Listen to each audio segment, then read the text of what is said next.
안녕하세요. 그리스도 중심 성경 읽기 함께하는 모든 성도들을 진심으로 축복합니다. 오늘은 함께 고린도전서 말씀을 살펴보려고 합니다. 신약 성경의 편지 형식으로 기록된 책들을 가리켜 서신서라고 하는데요. 특히 바울이 각 교회 혹은 개인들에게 보낸 13개의 편지들을 가리켜 바울 서신이라고 하죠. 고린도전서와 고린도후서는 제목에서도 알 수 있듯이 바울이 고린도 교회에 보낸 편지들입니다.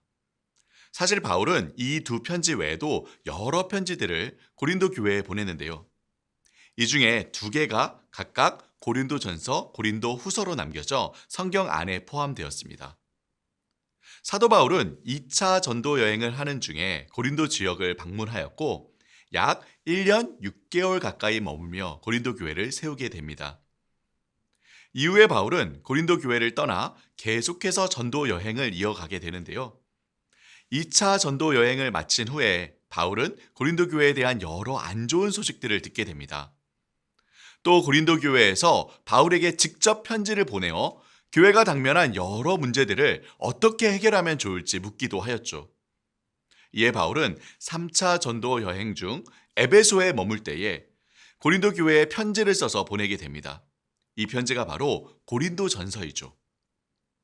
고린도 교회에는 정말 여러 문제들이 있었습니다. 사실 고린도 교회는 바울이 전도 여행 중에 방문하여 처음 세운 교회로 아직 신앙이 어린 신자들이 많이 있었죠. 보통 바울은 전도 여행 중에 한 지역에 오래 머물지 않았는데요.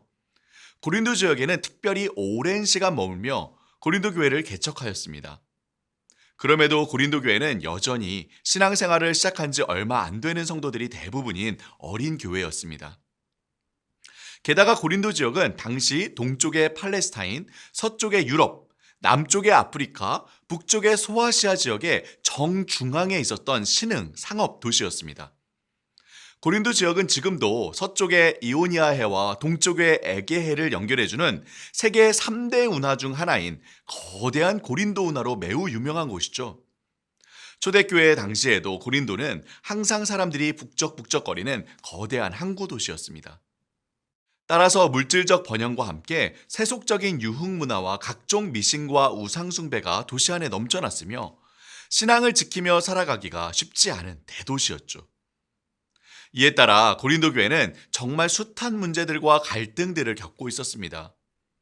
바울을 통해서 들은 복음의 진리를 그들이 가진 선입견으로 오해하여 잘못된 신앙의 모습을 갖고 있기도 하였고, 세속적인 생각을 교회 안으로 끌고 들어와 신앙과 세속적인 생각을 뒤섞어 놓은 혼합주의적인 사고를 갖고 있기도 하였습니다. 문란하고 타락한 도시 안에서 거룩하고 성결하게 살아가는 것은 불가능한 일이라 여기며 적당히 타협하며 살아가고 있었고, 공동체 안에 제기되는 온갖 문제들에 대해 스스로 공통된 답을 찾지 못해서 같은 생각을 가진 이들끼리 당을 짓고 서로 분쟁을 일으키기도 하였죠. 사도 바울은 고린도전서에서 바로 이 모든 문제들과 의문들에 대해서 하나하나 복음을 중심으로 답을 합니다. 때로 고린도 교회의 영적 아버지와 같이 엄하고 단호한 모습으로 훈계하며, 또 때로 고린도 교회를 품고 낳은 영적 어머니와 같이 사랑으로 권면하며 편지를 써내려가죠. 따라서 바울이 쓴 여러 서신서들 중에 주로 복음의 핵심 내용을 교리적으로 잘 풀어내었던 로마서나 갈라디아서와 달리 고린도서는 복음의 진리를 중심으로 실제로 현실 속에서 살아간다는 것이 어떤 의미 있는지 잘 드러내는 책입니다. 복음을 마음의 중심에 품은 성도들이 실제 삶에서 어떻게 살아야 하는지 가장 현실적이고 구체적인 신앙생활의 원리들을 제시해 주는 것이죠. 고린도전서는 그 구조를 이와 같은 고린도 교회의 문제들을 중심으로 쉽게 나누어 볼 수 있습니다. 우선 대부분의 편지 형식의 서신서들이 그렇듯이 가장 첫 장인 1장과 마지막 장인 16장에는 각각 인사말과 끝맺는 말이 나옵니다. 그 중간에 본론 부분을 크게 두 부분으로 나눌 수 있는데요.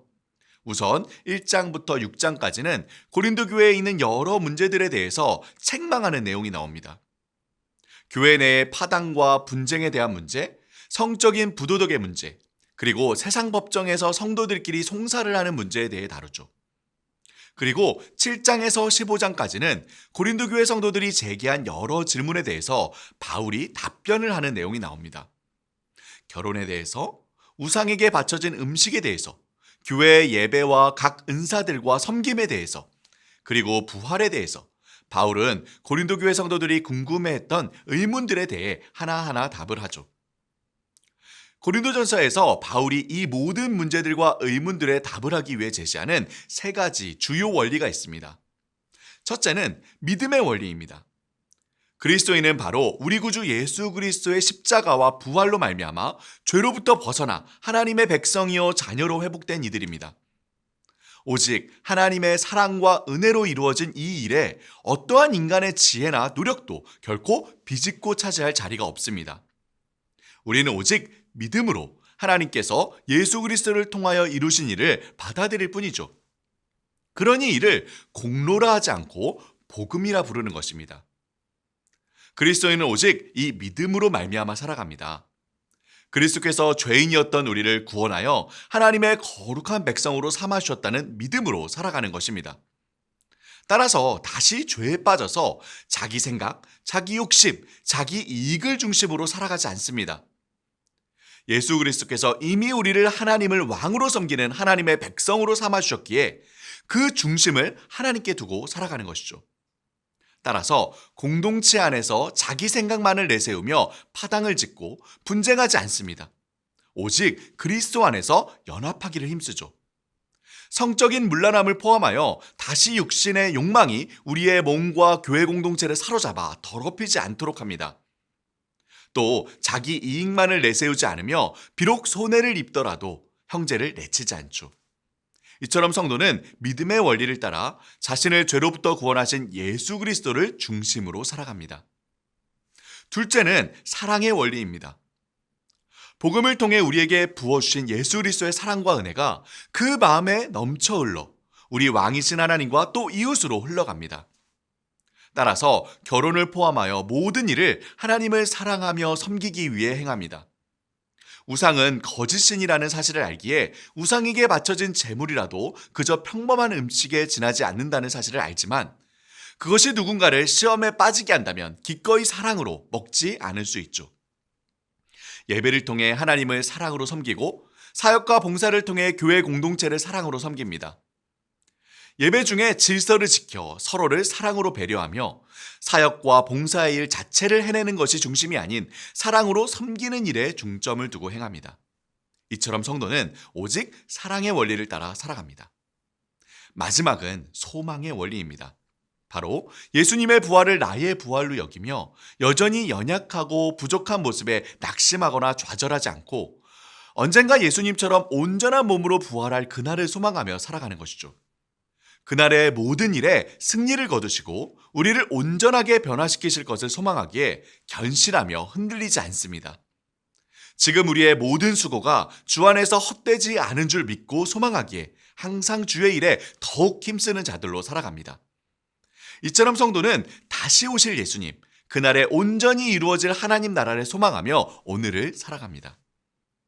사랑하는 성도 여러분, 조나단 에드워즈는 우리가 꿀이 달다는 것을 머리로 아는 것과 실제로 그 꿀의 달콤함이 우리 입안 곳곳에서 터져나오는 것을 경험하는 것이 다르듯 우리가 복음을 머리로 이해하는 것과 삶의 모든 영역에서 경험하는 것이 전혀 다르다고 이야기합니다. 우리 구주 예수 그리스도께서 우리를 위해 이루신 이 놀라운 구원과 회복의 소식이 나의 마음과 삶의 진정한 복음이 되어 믿음과 소망과 사랑으로 이 복음을 누리고 경험하는 성도들이 되시기를 주님의 이름으로 축복합니다.